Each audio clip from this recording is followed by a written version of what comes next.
வெண்பாவ இப்போ நல்லா ட்ராப் பண்ணி வச்சிருக்காங்க. அதுவும் இல்லாம இப்போ வெண்பா இங்கருந்து தப்பிக்கிறதுக்கு ஒரு பெர்சன்டேஜ் கூட சான்ஸே கிடையாது அப்படிங்கிற அளவுக்கு தான் எல்லாமே போய்க்கிட்டு இருக்கு. ஆனா அதே சமயத்துல வெண்பாவ எப்படி காப்பாத்த போறாங்களோ அப்படின்னு சொல்லிட்டு ரொம்ப எல்லாருமே பயந்துட்டு இருந்தாங்க. ஆனா இதுக்கப்புறம் அந்த ஒரு விஷயத்துக்கு எந்த ஒரு கவலையுமே தேவையில்ல அப்படின்னு தான் சொல்லணும். ஏன்னா அடுத்ததா இங்க வரக்கூடிய ஒரு ஆள். அதாவது இந்த ஐஷுவும் இந்த ரவுடிங்க இப்படி கடத்துவாங்க அப்படின்னு எதிர்பார்க்கவே இல்ல. இந்த ஐஷுவால அடுத்ததா வெண்பாவையும் புரிஞ்சுக்க முடியும். அதே மாதிரி இப்போ ஐஷு, வெண்பா 2 பேருமே சேர்ந்து இங்கிருந்து தப்பிச்சு ஓடுறதுக்கு அதிகப்படியான வாய்ப்பு இருக்கு அப்படின்னே சொல்லலாம். ஏன்னா அந்த ஒரு விஷயத்துல ஒரு சில நல்ல விஷயங்கள் எல்லாமே நடக்க போகுது. அதே மாதிரி இங்க என்ன நடந்துட்டு இருக்கு, யார் நல்லவங்க, அதுவும் இல்லாம அந்த லேடி நல்லவ மாதிரியே நடிச்சுக்கிட்டு இருக்கா இல்லையா, அவ ரொம்ப ரொம்ப கெட்டவ அப்படிங்கிற ஒரு விஷயத்த வெண்பாவுக்கு ஐஷு தான் புரிய வைக்க போறாங்க. ஏன்னா அந்த லேடி நல்லவங்க அப்படிங்கிற மாதிரி நினைச்சுதான் ஐஷு, அதாவது வெண்பா இப்போ அங்கேயே இருந்துட்டு இருக்கிறதுக்கான காரணம். அதுவும் இல்லாம நம்மளால அந்த அம்மாவை எதனா பண்ணிடுவாங்க அப்படிங்கிற மாதிரி சொல்லி, ஆனா அதுக்கப்புறம் தான் உண்மை என்ன அப்படின்றது வெண்பாவுக்கு தெரிய வரப்போகுது. அடுத்த, அதாவது இங்க வெண்பா அவங்க கிட்ட டைரக்டா போய் சிக்கிட்டாங்க. ஏற்கனவே அவங்களுக்கு இன்னும் ஒரு 10 குழந்தைங்க தேவைப்படுது. ஏன்னா வித்தா ஒருத்தருக்கும் ரூ. 2,00,000 கிடைக்கும் அப்படிங்கிற மாதிரி சொல்லி அந்த மாதிரி பக்காவா பிளான் போட்டு வச்சிருக்காங்க.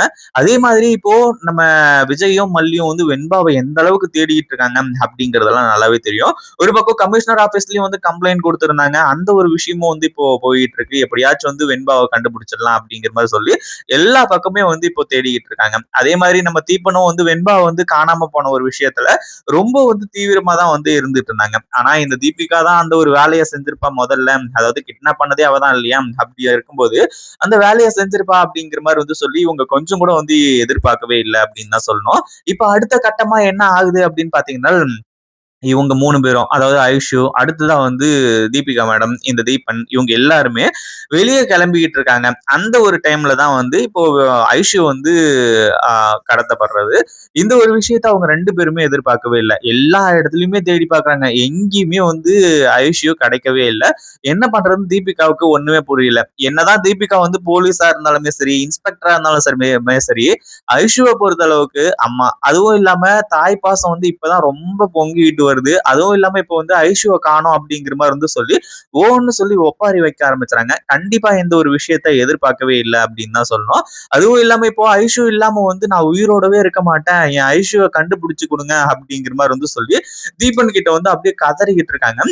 அதாவது தீபிகா நீ கவலைப்படாத, ஐஷுக்கு எதுவும் ஆயிருக்காது, கண்டுபிடிச்சிடலாம் அப்படிங்கிற மாதிரி சொல்லி எல்லா இடத்துலயுமே தேடிக்கிட்டு இருக்காங்க.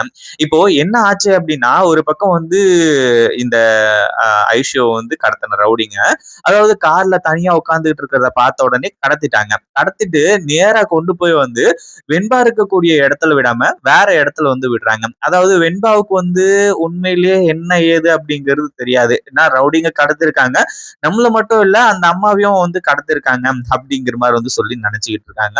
ஆனா அதே சமயத்துல ஐஷு அந்த லேடியோட உண்மையான சுயரூபத்தை தெரிஞ்சுக்கிறாங்க. அதாவது ஐஷு கூட்டிட்டு வரும்போது அவங்க போன்ல பேசியிருக்காங்க. இந்த மாதிரி ஒரு பொண்ணு சிக்கி இருக்குக்கா, ஏற்கனவே அங்க ஒரு பொண்ணை பத்திரமா பாத்துக்கிட்டு இருக்கீங்கல்ல, அதே மாதிரி அங்க கொண்டு விடுறேன், எல்லாத்தையுமே பாத்துக்கோங்க. அதுவும் இல்லாம இப்ப நமக்கு ஒவ்வொரு பொண்ணா கிடைச்சிட்டே இருக்கு, நமக்கு நல்ல நேரம் தான் அப்படிங்கிற மாதிரி சொல்லி இந்த ஐஷுக்கு காது கேட்கிற மாதிரி இவங்க பேசிட்டு வராங்க. இத கேட்ட உடனே கண்டிப்பா அந்த லேடி, அதுவும் இல்லாம இது இன்னொரு ஒரு விஷயம் நடந்திருக்கு. என்ன அப்படின்னா, நம்ம வெண்பா இல்லாத சமயத்துல கார்ல வரும்போது வீடியோ கால் பேசிட்டு வந்திருக்காங்க. அந்த ஒரு விஷயத்துல தான் ஐஷுக்கு அந்த லேடியோட முகம் தெரிஞ்சிருச்சு. இப்போ அடுத்ததா என்ன ஆகுது அப்படின்னா, இந்த ரவுடிங்க ஐஷுவையும் கொண்டு போய் அதே குடோன்லயே அடைக்கிறாங்க. வெண்பாவை கொஞ்ச நேரம் மயக்கத்துல இருந்ததுனால அங்க ஐஷுவை பார்க்கவே இல்லை. ஐஷுவும் கொஞ்ச நேரம் வெண்பாவை பார்க்கவே இல்லை.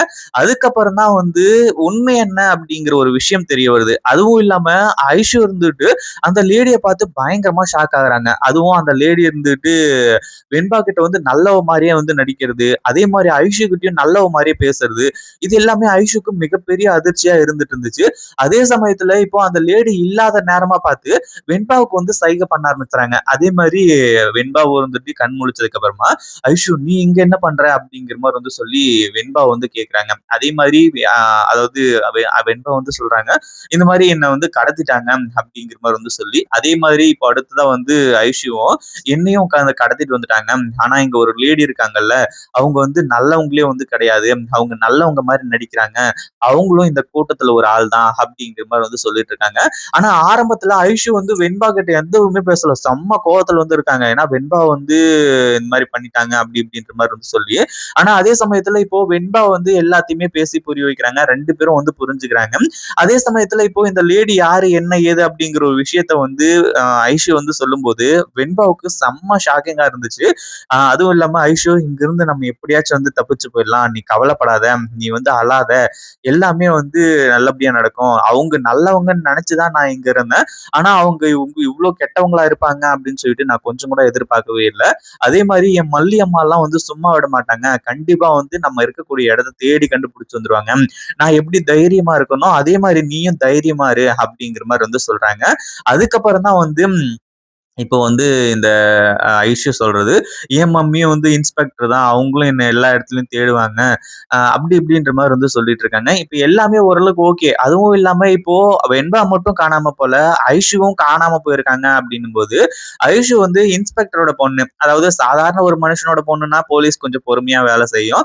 ஆனா இப்போ இன்ஸ்பெக்டரோட பொண்ணையே கடத்திருக்காங்க அப்படின்னா போலீஸ் எந்த அளவுக்கு தீவிரமாகும் அப்படிங்கிறது இதுக்கப்புறம் தான் எல்லாருமே பார்க்க போறோம். இத பத்தி நீங்க என்ன நினைக்கிறீங்க? அந்த வீடியோ பிடிச்சிருந்தா லைக் பண்ணுங்க, ஷேர் பண்ணுங்க. இப்பதான் நம்ம சேனலுக்கு ஃபர்ஸ்ட் டைம் வரீங்க அப்படின்னா கீழ இருக்க சப்ஸ்கிரைப் பட்டனை பிரஸ் பண்ணிக்கோங்க.